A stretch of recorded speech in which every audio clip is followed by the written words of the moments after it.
Hi, good morning. Have you ever wondered how does a disciple being called by Christ? We're gonna take a look to the account of Matthew. And when we heard about or noticed about the disciples of Christ or even the famous personality in the Bible, we put them in a pedestal that they are unreachable.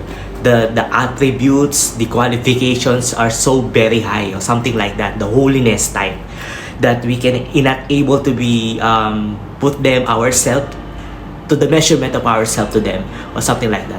But we're gonna take a look on the account of Matthew. How does he call? Okay, in the book of Matthew, first of all, you're not going to find yourself very interesting to start reading the book of Matthew because of genealogy, that this is the son of that, son of whom, or something like that. If you're gonna take a look in the chapter 1 in the book of Matthew, if you're gonna skip that, you will going to miss the very important part of the very beginning. Okay, the genealogy of Jesus Christ. Okay, it took around 14 generations from Abraham to David, and from the next came from to Babylon, and the Jesus Christ was born, our Messiah. The long Messiah has been awaited, has been born, not in the usual type that they are expecting, the conqueror king, but in the most humble way. You know what I mean, that he was born in the danger, which is tahanan ng mga hayop or something like that. It's very humble beginning, the entrance of him on earth. What does it significance of this is when we accepted Jesus Christ, especially to the young couple of Mary and Joseph.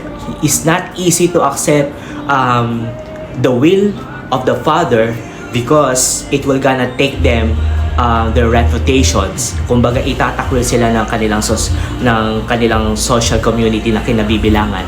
When we going to disown from their community, okay, they will not going to have fine livelihood, kabuhayan sa kanila na ipamumuhay sa kanilang mga pamilya, something like that. But Joseph accepted the message of the angels to bear the child, which is our Messiah. And then, if you're going to notice, napakahirap when we accepted Jesus Christ. Not the comfort of life that we are expecting or something like that, or the promises. Totoo ang mga promises ni Lord. But they are about challenges and responsibility to take on or something. It's not easy to be a Christian, or just not easy to be a minister, or just not easy to be in the side of truth.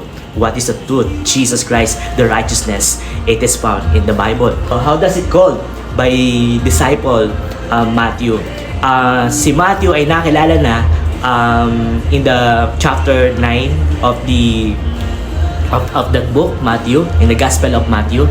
Sabi ni Lord, Jesus went from there. He saw a name Matthew sitting on a tax collector booth.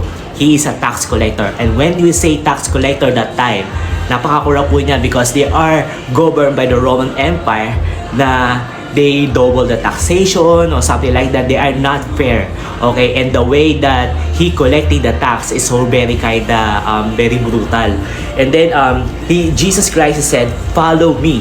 He just said, "Follow me," and he told him, and Matthew got up and followed him.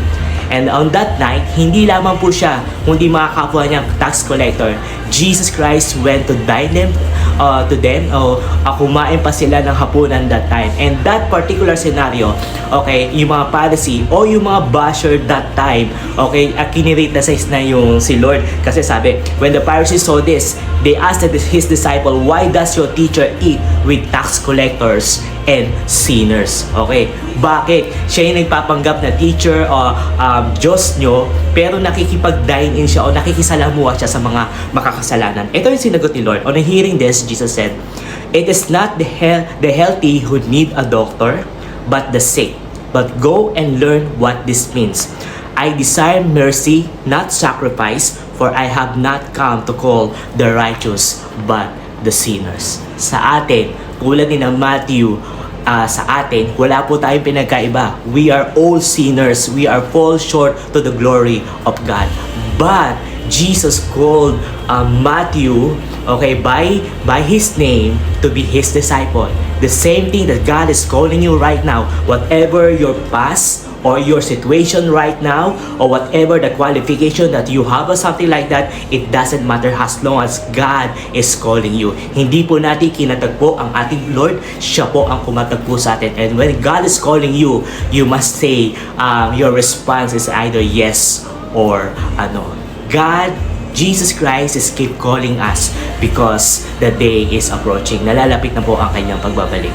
And it's so very privileged to be in the side of the truth and to serve with the truth to the Lord, so we can glorify the Father up in heaven. Happy weekend to all of you. May God bless you all.